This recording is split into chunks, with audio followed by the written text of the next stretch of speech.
What's going on, baseball fans? If you thought the Toronto Blue Jays were done making moves after watching Kyle Tucker slip through their fingers and land with the Dodgers, you might want to sit down for this one, because the front office isn't waving the white flag just yet. In fact, they might be cooking up something that could turn out to be even smarter than chasing after the big-name free agents everyone's been talking about. We're talking about a move so perfectly crafted for this team's needs that it's almost shocking. More people aren't screaming about it from the rooftops. The Blue Jays are in an interesting position right now. Folks, they swung for the fences on Kyle Tucker, threw everything they had at Bo Bichette before he departed. And now they're standing at a crossroads wondering where to turn next. Cody Bellinger's name keeps popping up in rumors. But let me tell you something that's becoming clearer by the day. There's another player out there who might actually be the perfect fit for what Toronto needs. And his name is Brendan Donovan. Yeah, you heard that right. The St. Louis Cardinals utility? Man who's been flying under the radar while everyone else obsesses over the headline-grabbing superstars now? Before you click away thinking this is some kind of consolation prize situation, let me paint you a picture of why this could be one of the smartest moves Ross Atkins makes all year. We're not talking about settling here. We're talking about identifying a specific need and filling it with surgical precision. The kind of move that wins championships, not just headlines.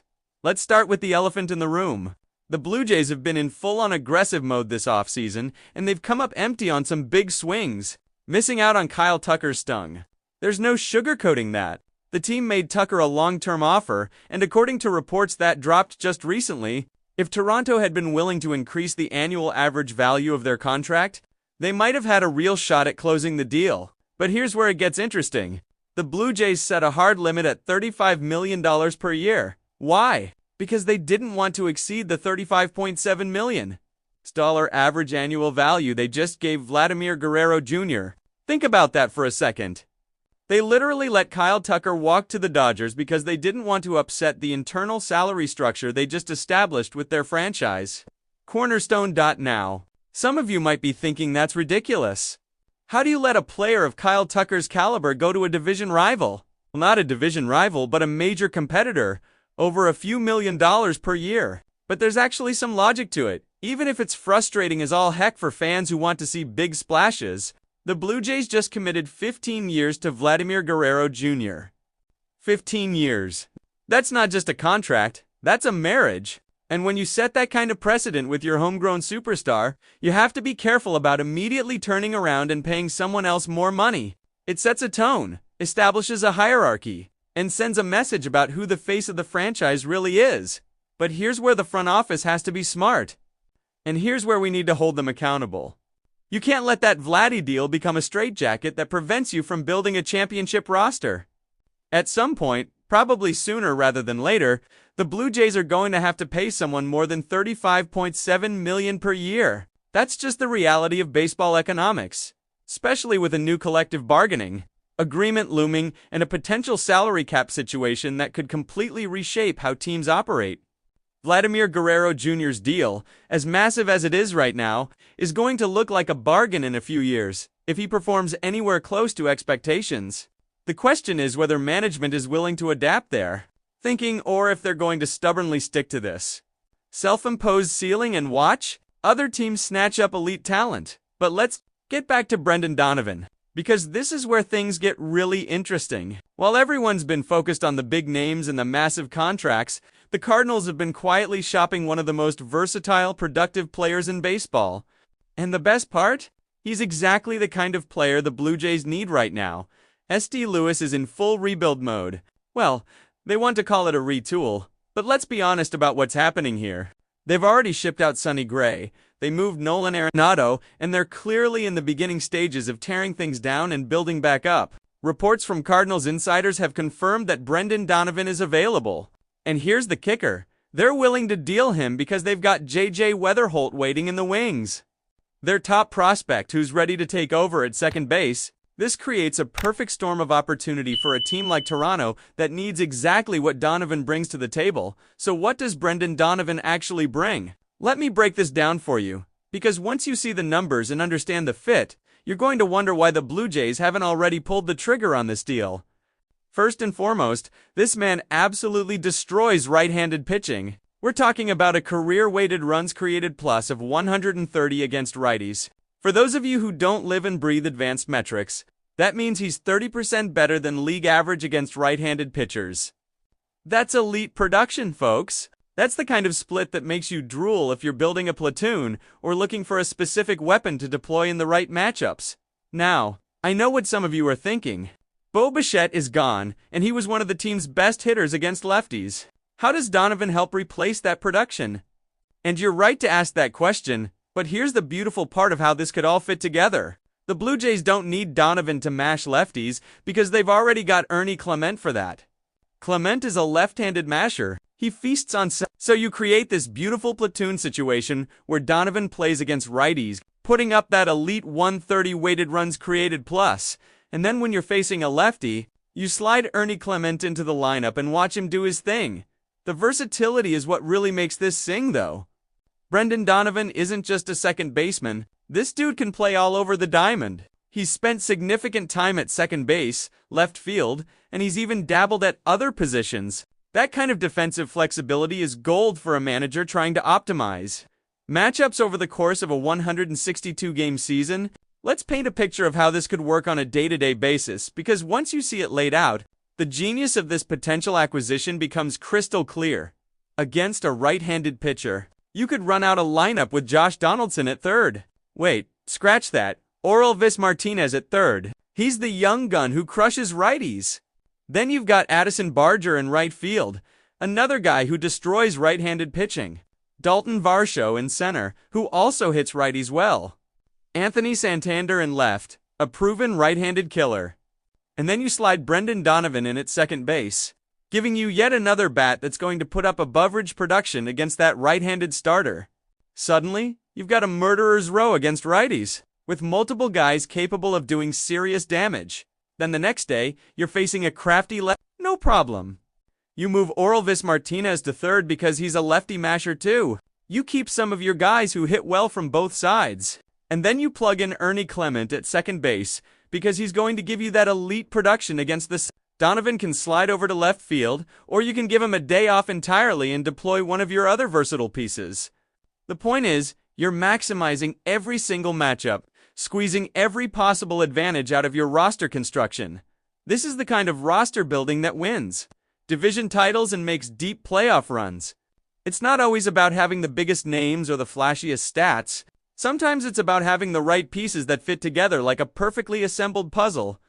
And Brendan Donovan might just be one of the most important puzzle pieces the Blue Jays could add. Let's talk about the track record, because you need to know this guy can actually produce at a high level. In 2023, Donovan put up a .787 on-base plus slugging percentage. That's well above league average. Then in 2024, he posted a still solid, still productive, and this past season, 2025, he bounced back to we're talking about a guy who's consistently putting up an ops in the mid to high 700s, which translates to an above-average hitter who's going to contribute meaningfully to your offense. But here's what really sets Donovan apart. And this is where the nerds in the analytics department should be salivating. This dude does not strike out. I'm talking about elite contact skills. His whiff percentage is in the 95th percentile. 95th percentile. That means 95% of hitters in baseball whiff more than Brendan Donovan. He puts the ball in play, he battles in at-bats, he works counts, and he makes pitchers earn every single out. In an era where strikeouts are at an all-time high and teams are more willing than ever to accept swing and miss in exchange for power, having a guy who can consistently put the ball in play is actually incredibly valuable. His walk rate sits right around league average, which is perfectly fine. You don't need everyone in your lineup to be working 12-pitch at-bats and drawing walks at an elite clip. What you need is balance, and Donovan provides exactly that. He's going to work counts when he needs to, he's going to put balls in play, and he's going to drive the baseball when he gets his pitch. Now, let's address the elephant in the room: power. Brendan Donovan is not going to hit 30 home runs. He's probably not going to hit heck, he might not even hit 20 in a given season. But you know what? That's okay. Not every player in your lineup needs to be swinging for the fences. In fact, having too many home guys in your lineup is how you end up with those frustrating offensive droughts where you go 3 games without scoring more than 2 runs because everyone's trying to hit everything 400 feet. Donovan is the kind of hitter who's going to slap doubles into the gap, who's going to line singles up the middle, who's going to move runners over and drive in runs with situational hitting. That's valuable. That's the kind of offensive diversity that makes a lineup truly dangerous, because pitchers can't just attack everyone the same way. And if you're worried about losing power with Bo Bichette gone and Tucker going elsewhere, well, that's what Anthony Santander is for. That's the move you already made. Santander is going to provide thump in the middle of the order. Vladdy's going to provide thump. You've got young power bats coming up through the system. You don't need Brendan Donovan to be a 30-homer guy. You need him to be exactly what he is, a high-contact, high-average hitter who destroys righties and can play multiple positions. The defensive profile is solid too. Look, he's not going to win a Gold Glove. The advanced metrics aren't going to show you an elite defender. But he's competent. He's reliable. He's not going to cost you games with his glove. And that's really all you can ask from a guy who's providing this much value with his bat and his versatility. When you can play multiple positions at an average to slightly above-average level defensively, that's a huge asset for roster construction and in-game management. So if this all sounds too good to be true, if Brendan Donovan is such a perfect fit, what's it going to cost to get him? Because nothing comes free in this game, and the Cardinals aren't just going to hand over a productive, controlled player for a bag of baseballs and a handshake. The rumors and speculation suggest it's going to take a couple of prospects to get a deal done. Names that have been floated include Johnny King, the Blue Jays' 5th-ranked prospect, and R.J. Schreck, who sits around 10th in the organizational rankings. Now, this is where it gets tricky, and this is where front offices earn their money. Is Brendan Donovan worth giving up your 5th-best prospect and your 10th-best prospect? That's a legitimate question that requires serious consideration. Let's talk about Johnny King for a minute. This is a young arm with serious upside. He's got the kind of stuff that makes you dream on what he could become at the major league level. The Blue Jays have already been pretty aggressive about dealing pitching prospects recently. They gave up Joran Watts-Brown last year's trade deadline for a reliever, Seranthony Dominguez. They dealt Cal Stevenson for Shane Bieber, which actually worked out okay since they got Bieber back later. But at some point, you have to be careful about depleting your organizational pitching depth, because that's how you end up with a barren farm system and no internal options when injuries inevitably strike R.J. Schreck. On the other hand, is not a pitching prospect. He's a position player, and the Blue Jays arguably have more depth on the position player side of things in their minor league system. So if you're going to put together a package for Donovan, maybe Schreck makes more sense as a centerpiece than King. Maybe you find a different pitching prospect to include. Someone in the 15 to 20 range, organizationally who still has value but doesn't represent as significant a loss to your long-term depth. This is where the negotiation gets interesting. The Cardinals are rebuilding, so they're looking for upside. They want players who could be impact guys in 2 or 3 years when they're ready to compete again. The Blue Jays are trying to win now, so they're willing to part with future assets for present production. That's a classic trade dynamic, and it's how deals get done. The question is whether both sides can find a sweet spot where the Cardinals feel like they're getting enough talent back and the Blue Jays feel like they're not gutting their system for a non-superstar player. Personally, and this is just one person's opinion, I think I'd be willing to part with R.J. Schreck for Brendan Donovan. I might be able to be talked into including Johnny King if that's what it takes to get the deal across the finish line. But I'd want to explore every other option first. Maybe there's a creative 3-way trade to be made. Maybe there's a different combination of prospects that makes more sense. The bottom line is that Donovan is worth pursuing aggressively, but you don't want to overpay just because you're desperate to make a move after missing out on other targets? Now, let's compare this potential acquisition to the other name that keeps getting mentioned in Blue Jays rumors, Cody Bellinger. Because this is a fascinating comparison that really illustrates the different approaches Toronto could take. Bellinger is the bigger name, no question about it. He's a former MVP, he's been on the biggest stages, and he's got the kind of pedigree that gets fans excited. But let's dig into the actual production and the fit, because that's what really matters. Both Bellinger and Donovan excel against right-handed pitching. That's their bread and butter. I mean, that's a huge part of what makes them attractive to the Blue Jays. Bellinger has been particularly effective at Yankee Stadium, which obviously doesn't help Toronto. But the point is, he's proven he can hit in the American League East. Here's the major difference though. If you sign Cody Bellinger, you're not giving up any prospects. You're not depleting your farm system. You're just writing a check, and the Blue Jays have shown they're willing to spend money. But you're also committing to 6 or 7 years, and you're committing to a higher average annual value. Bellinger is going to want to be paid like the star player he's been at times in his career, which could mean bumping up against or exceeding that $35 million threshold we talked about earlier. Donovan, on the other hand, comes with just 2 years of team control. That's both a positive and a negative. On the positive side, you're not locked into a long-term commitment if things don't work out. You get to see what he can do for 2 years, and if he's great, maybe you work out an extension. If he's just okay, you move on after 2 years and you haven't handcuffed your payroll for the next half-decade. On the negative side, 2 years of control means you're giving up prospects for a relatively short window of production. That's the trade-off. From an age perspective. Donovan is 29 years old. Bellinger just turned 30. So there's not a huge difference there. Both guys are in their prime years. Both guys should have several productive seasons ahead of them, barring injury. This isn't a situation where you're comparing a 26-year-old to a 30-4-year-old. The fit in the lineup might actually favor Donovan, though, and here's why. The Blue Jays have already added some lefty match. Orelvis Martinez crushes left-handed pitching. Ernie Clement crushes left-handed pitching. What they really need is another elite bat against righties to balance things out. And Donovan gives you that with the added bonus of defensive versatility. Bellinger is more of an outfield-only guy at this point in his career. He's played some first base, but his value is primarily in the outfield. Donovan gives you options at second base, in the outfield, and potentially other positions if you need him there in a pinch. Asterisk, there's also the psychological factor to consider. If the Blue Jays pivot from missing on Kyle Tucker and Bo Bichette to signing Cody Bellinger, it might feel to some fans like they're just chasing big names without a coherent plan. But if they pivot to trading for Brendan Donovan, it shows that they've identified a specific need. They've done their homework on who can fill that need. And they're making a smart, analytical move that fits their roster construction. It's the difference between panic signing a star and executing a well-thought-out plan. That said, there's nothing stopping the Blue Jays from doing both. They could trade for Donovan and sign Bellinger.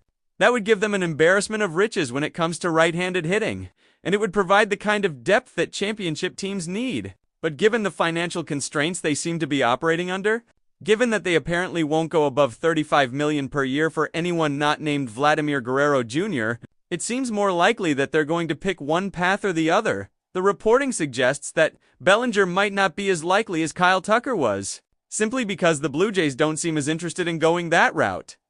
And you know what? Maybe that's okay. Maybe Brendan Donovan is the smarter play. Maybe he's the move that fits better, costs less in both money and prospects, and gives them exactly what they need without forcing them to commit to a long-term deal that could backfire. Let's talk about what happens if the Blue Jays don't make a move, though, because that's a real possibility that fans need to prepare themselves for. If they miss on Bellinger, if they don't trade for Donovan, if they decide to go into the season with what they've got, what does that roster look like? You've got Vladimir Guerrero Jr. locked up long-term, which is fantastic. You've got Anthony Santander providing power. You've got some interesting young players who are going to get opportunities. But you're also looking at a team that just lost Bo Bichette, that missed out on Kyle Tucker, and that might not have enough offensive firepower to compete in a loaded American League East. The Yankees are going to be good. The Rays always find a way to compete. The Orioles are young and talented and hungry. The Red Sox are making moves. This division is no joke, and standing pat might not be enough. That's why a move like Brendan Donovan makes so much sense. It's not a move that's going to make SportsCenter highlights. It's not going to break the internet. But it's the kind of smart, under-the-radar acquisition that could be the difference between making the playoffs and watching from home in October. It's the kind of move that might look brilliant 6 months from now when Donovan is hitting .300 against righties and giving the Blue Jays flexibility in their lineup construction. The other factor to consider is the message it sends to the fan base and to the players already on the roster. Blue Jays fans have been through a lot of disappointment in recent years. They've watched the team tease them with potential only to fall short when it matters most. They've seen stars leave in free agency or get traded away. They need to see that ownership and management are serious about winning, that they're not just going to sit on their hands and hope for the best. Making a trade for a player like Brendan Donovan shows that the front office is active, that they're looking for solutions, and that they're committed to putting the best possible roster on the field. It might not be the splashiest move, but it's a move nonetheless. And sometimes that's enough to keep fans engaged and believing that better days are ahead for the players already in the clubhouse. It shows that management has their back, that they're trying to surround them with talent and give them the best chance to succeed. Vladimir Guerrero Jr. just signed a 15-year deal to be the face of the franchise. He deserves to have a competitive team around him, not a roster that's been depleted by departures and failed pursuits of other stars. The timeline is interesting too. We're approaching spring training, which means decisions need to be made sooner rather than later. Teams need to know who's going to be on their roster when pitchers and catchers report. Players need time to get to know new teammates, to build chemistry, to work together before the games start, counting for real. The longer the Blue Jays wait to make a move, whether it's for Donovan or someone else, the less time they have to integrate that player into the team culture and game plan. SD Lewis has no reason to rush a Donovan trade. They're rebuilding, remember?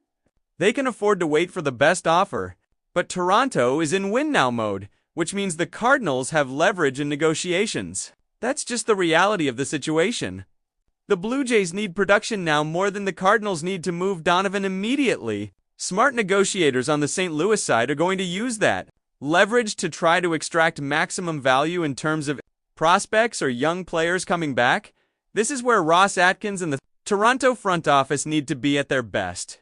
They need to recognize when they're negotiating from a position of weakness and find creative ways to level the playing field. Maybe that means expanding the trade to include other players or prospects. Maybe it means finding a 3-team trade that gives everyone what they want. Maybe it means being willing to walk away if the price gets too high and pivoting to a different target entirely. One thing that's become clear from the Kyle Tucker situation is that the Blue Jays are willing to make significant financial commitments. They offered Tucker a long-term deal that would have paid him over $5 million per year if he'd been willing to take a lower AAV. The money is there. The willingness to spend is there. What seems to be missing is either the right opportunity or the right player who meets all their criteria in terms of fit, its cost, and contractual structure.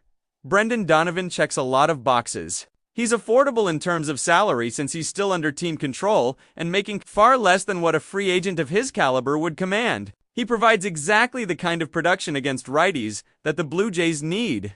He's versatile enough to play multiple positions, giving the manager options for lineup construction and defensive alignment. He's in his prime years. He has a track record of consistent production. And perhaps most importantly, he's available from a team that's actively looking to trade him. Sometimes, in baseball, the best moves aren't the ones that generate the most headlines. Sometimes the best moves are the ones that fly under the radar, that fill specific needs, that make the team better in ways that don't show up in the home run totals or the marquee statistics. Brendan Donovan might be exactly that kind of player for the Toronto Blue Jays. The question now is whether Ross Atkins and the front office recognize this opportunity and are willing to pull the trigger. The pieces are there for a deal to be made. The Cardinals are motivated to trade. The Blue Jays need what Donovan brings. The prospect cost seems reasonable. The financial commitment is manageable. All the ingredients are present for this to happen. What we're going to be watching over the next days and weeks is whether those ingredients come together into an actual transaction, because if they do, if the Blue Jays can land Brendan Donovan without giving up too much from their farm system, it might end up being one of the smartest moves of the entire offseason across all of baseball. Not the flashiest, not the most expensive, but one of the smartest. And you know what? Sometimes smart beats flashy. Sometimes the team that makes the best decisions wins, not the team that makes the biggest splash. The Blue Jays have a chance here to show that they understand that principle. That they're not just chasing names and headlines, but are building a roster with purpose and precision. So keep your eyes on this situation. Folks, watch the rumors. Pay attention to the reports coming out of St. Louis and Toronto, because Brendan Donovan to the Blue Jays might not be a done deal yet. 8. But it's looking more and more like the move that makes the most sense for everyone involved. And if it happens, don't be surprised if we're talking about it as one of the key reasons. Toronto is back in the playoffs when October rolls around. The chess pieces are moving. The offseason isn't over yet. and the Blue Jays might be about to make a move that changes everything. Even if it doesn't generate the headlines some fans are hoping for. Sometimes the best stories are the ones that develop slowly, that reveal their brilliance over time rather than all at once. Brendan Donovan to Toronto might be exactly that kind of story. So there you have it, folks. The complete breakdown of why Brendan Donovan makes so much sense for the Toronto Blue Jays, what it might cost to get him, how he compares to other options like Cody Bellinger, and why this could be the under-the-radar move that saves their season after missing out on Kyle Tucker. This is the kind of baseball decision-making that separates the good front offices from the great ones. And we're about to find out which category Toronto falls into.